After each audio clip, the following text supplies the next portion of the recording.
Bonjour et bienvenue sur TV Land, votre web télévision locale. Au sommaire du journal de ce lundi 9 février. Comité participatif au CIVOM.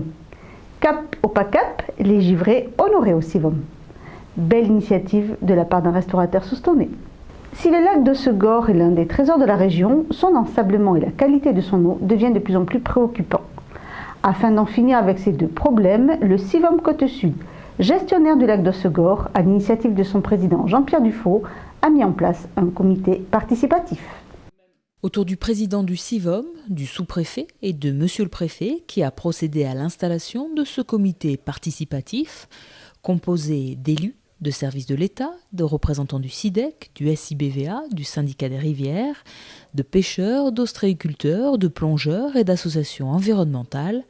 Au total, une quarantaine de personnes étaient présentes afin de discuter des problèmes du lac et de trouver des solutions en concertation et en toute transparence. Je crois que ce genre de réunion, c'est indispensable parce que mettre tout le monde autour de la table, c'est éviter les malentendus.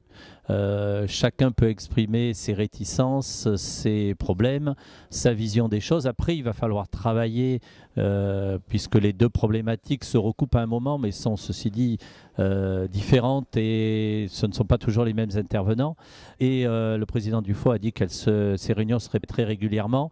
Elles permettront à chacun d'être informé de l'état d'avancement des projets. Et sur ces projets compliqués, à mon avis, la transparence est le meilleur moyen et peut-être le seul d'avancer.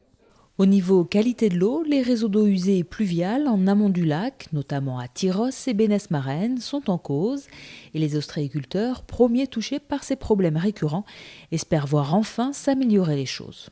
J'ai entendu globalement depuis 2012 les mêmes projets d'études, les mêmes dates de restitution, etc. Et aujourd'hui, il n'en est rien.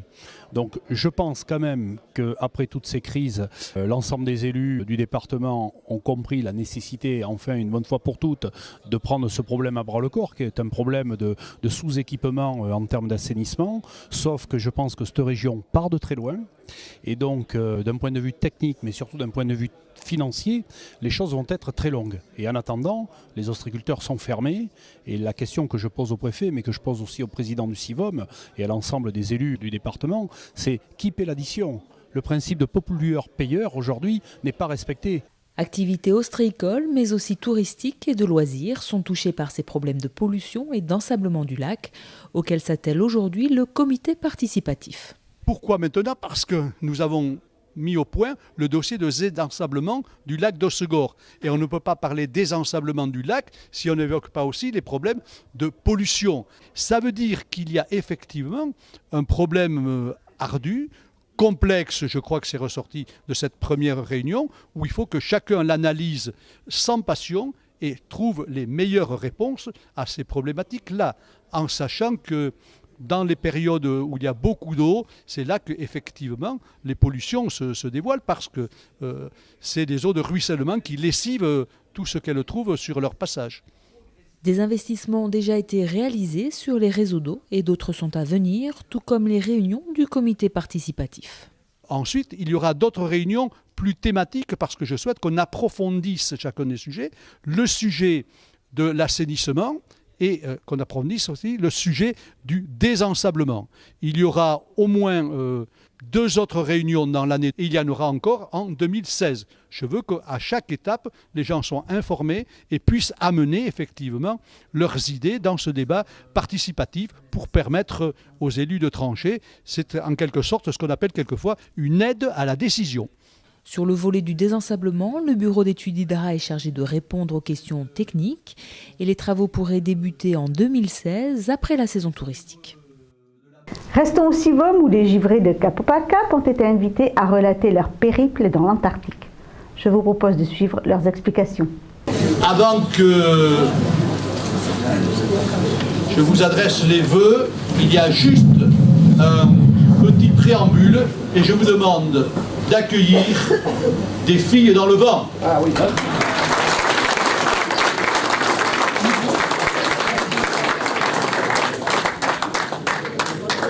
Inutile de les présenter.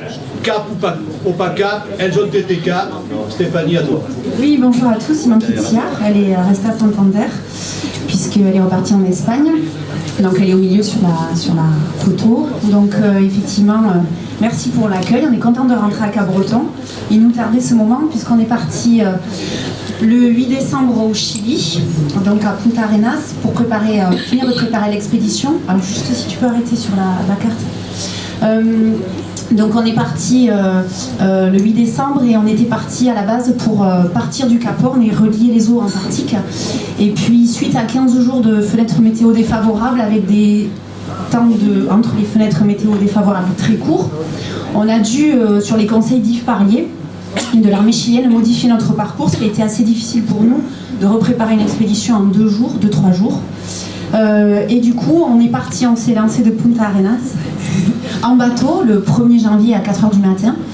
Et puis on est parti dans les glaciers de Patagonie, notamment sur le glacier Picos Azules.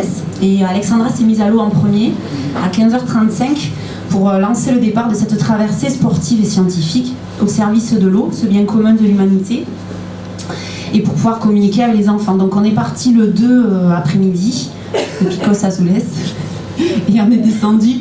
On a pris le canal de Beagle, c'est le canal qui rejoint en fait le Pacifique à l'Atlantique.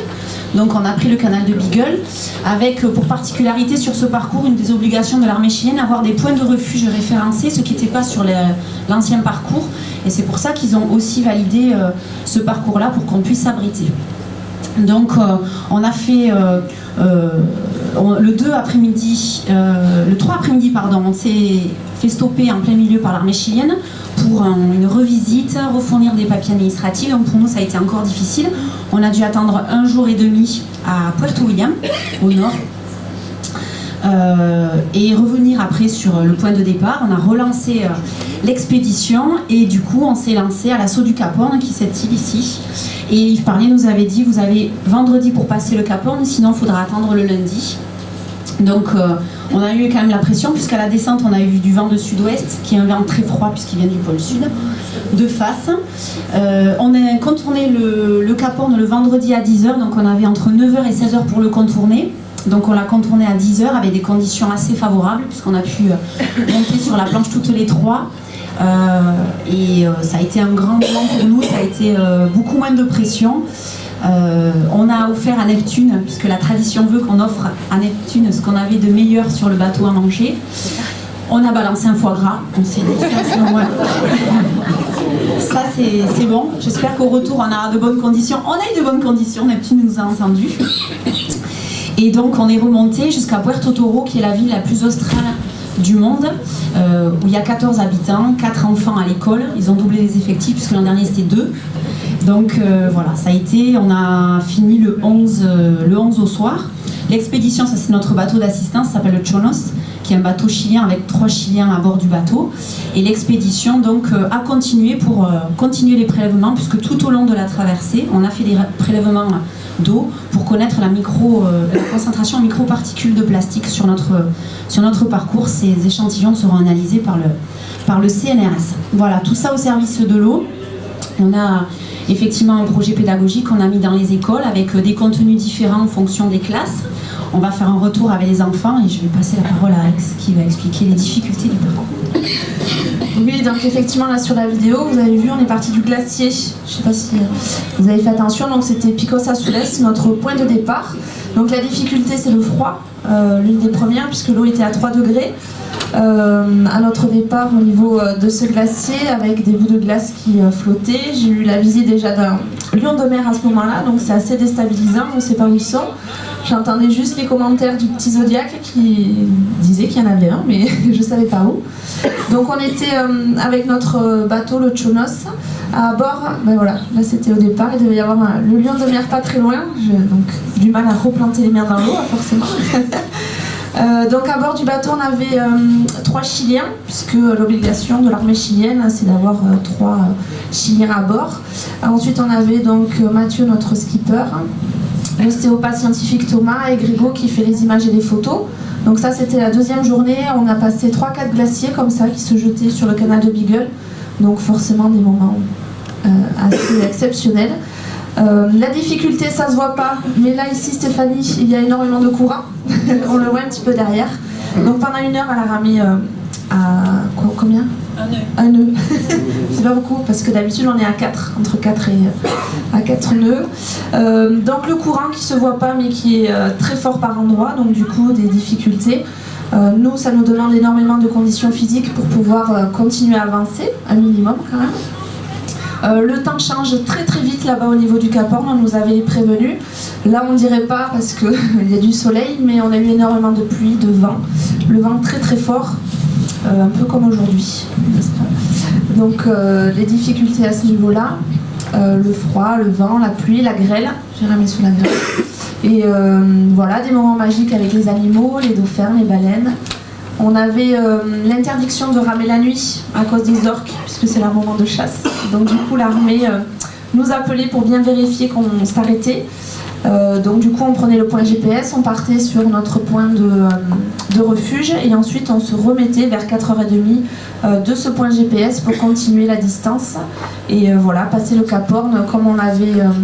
on essayait d'être le vendredi au plus proche du Cap Horn pour pouvoir le passer dans les conditions favorables, sinon il fallait attendre le lundi suivant.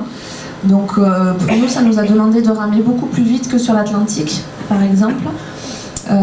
Voilà, des moments magiques comme ça avec les dauphins. Donc c'est une espèce de dauphin normalement qui ne se retrouve pas dans le canal de Beagle. C'était assez exceptionnel de pouvoir le voir à cet endroit. Donc on a eu des moments difficiles à cause des conditions, du froid, la houle, le vent qui n'était pas forcément favorable, mais après des moments magiques avec les animaux qui nous accompagnaient pour nous égayer nos temps de rame. Voilà. Donc là, il tire qui rame. Oui, juste un petit bout parce qu'ils ont toujours dans l'ombre de tous nos bénévoles en fait, parce on parle des 3 rameuses, mais il y a beaucoup de monde qui nous aide en fait dans cette expédition parce que c'est énormément de travail, énormément de préparation, à peu près 1 an et demi de préparation pour effectuer une traversée. Et donc un grand merci à eux, un grand merci à tous les partenaires qui nous ont aidés dans cette aventure. C'est pas fini. On a une rencontre qui est prévue début mai avec tous les enfants puisqu'on lance les appels à projets dans les écoles pour récompenser les meilleurs projets des enfants et surtout le meilleur projet éco-citoyen et éco-responsable qu'on financera et on sera là à côté des enfants pour les aider à réaliser ces projets-là. Et puis on les rencontrera début mai ici probablement dans le secteur pour les récompenser et voilà. Donc un grand merci à vous tous pour votre soutien. On n'a pas pu répondre à tous les messages de soutien parce qu'ils étaient tellement nombreux et par contre ça nous a fait vraiment plaisir de nous retrouver quand on se retrouve à l'autre bout du monde dans des conditions pas forcément difficiles. Ça a été une expédition vraiment très très très compliquée, vraiment. Je pense que ça a été la plus dure. Et du coup quand on nous dit vous voulez repartir, non, surtout pas. Donc voilà, on va digérer un peu et en tout cas ça nous fait vraiment plaisir d'avoir de vos nouvelles et d'avoir tous vos mots d'encouragement dans ce moment difficile. Voilà, merci beaucoup. Vous venez sur le podium. Là. On peut les applaudir et elles ont vraiment mérité leur surnom, les givrés.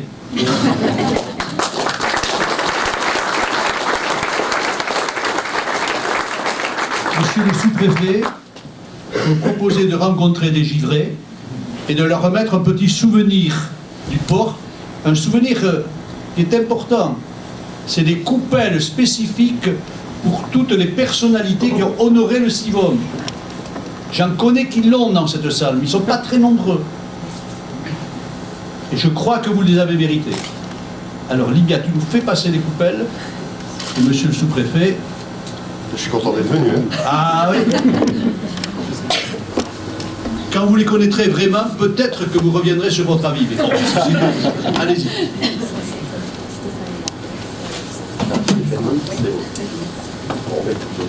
Je l'ouvre pour la montrer. Ah oui, oui, oui.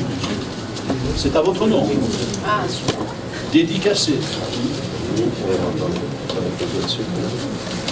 Ah, ça va peut-être être nécessaire. Si, ça va être nécessaire. Voilà. Voilà. Toutes mes félicitations. C'est laquelle, celle-là? Est-ce que vous avez croisé les Indiens à la calouf? Non. Alors il n'existe plus. Voilà. Ensuite, c'est Alex.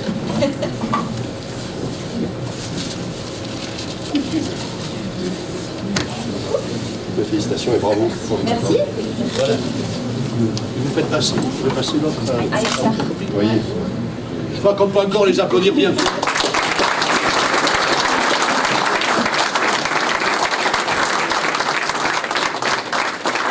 Il y a des moments où partager un bon repas fait chaud au cœur.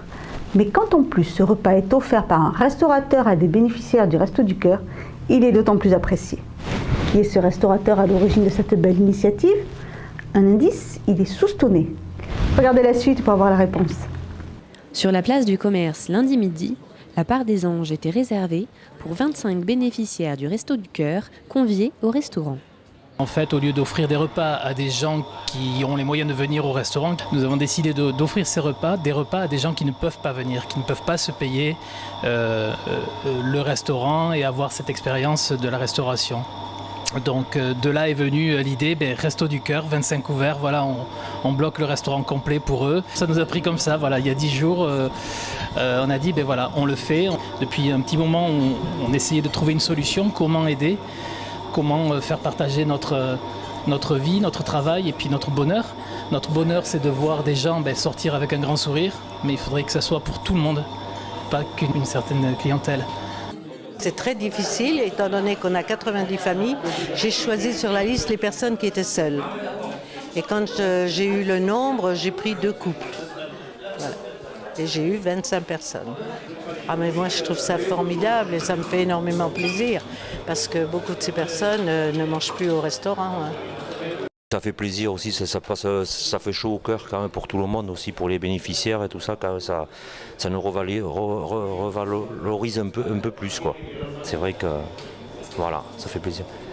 J'aurais voulu d'abord remercier les patrons du restaurant, la part des anges, Karine et Christophe, et bien sûr remercier tous les bénévoles du Restaurant du Cœur qui nous ont aujourd'hui permis d'avoir ce bon repas. Comme cela l'a été avec les boulangers de Souston, l'idéal serait que d'autres restaurateurs suivent. Ça pourrait être très sympa aussi bien pour nous sortir un peu de notre quotidien difficile et compliqué, aussi bien que pour le lien social que cela peut recréer entre nous, de pouvoir sortir, avoir des moments humains. Simple et sympathique de convivialité. Et ça serait vraiment très très sympa, oui. Si chacun s'y mettait, que tout le monde redonne un peu le sens du mot solidarité. On aimerait pouvoir développer cette journée, essayer de développer peut-être avec d'autres restaurateurs qui pourraient se joindre à nous l'année prochaine et refaire sur une journée entière des Restos du Cœur, repas au Resto du Cœur, que ce soit ici, sur Souston, le restaurant de Souston et autres. Si ça peut se développer, ça serait très très bien. Il n'y a aucune raison de ne pas le faire chaque année. Cette année c'était 25 personnes, l'année prochaine ça sera 25 autres, etc. Pourquoi pas? Et pourquoi pas développer plus grand. Solidarité, convivialité et partage autour d'un bon repas, c'est aussi ça, la part des anges. La campagne de recensement obligatoire organisée par Cabreton en partenariat avec l'INSEE se termine le samedi 14 février à minuit.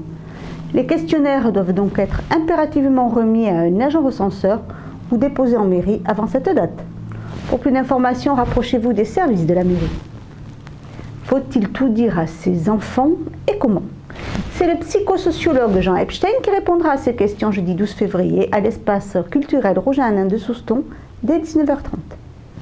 À l'occasion des rencontres à lire, la ville de Dax propose un concours d'écriture pour les jeunes des écoles maternelles, des primaires, des collèges, des lycées de Dax et de Grand Dax. Les productions individuelles ou collectives doivent être déposées à la bibliothèque municipale avant le 31 mars. Voilà, cette édition est maintenant terminée. Je vous retrouve donc mercredi pour un prochain journal de TV Land, votre web télévision locale. Je vous souhaite en attendant de passer une excellente journée.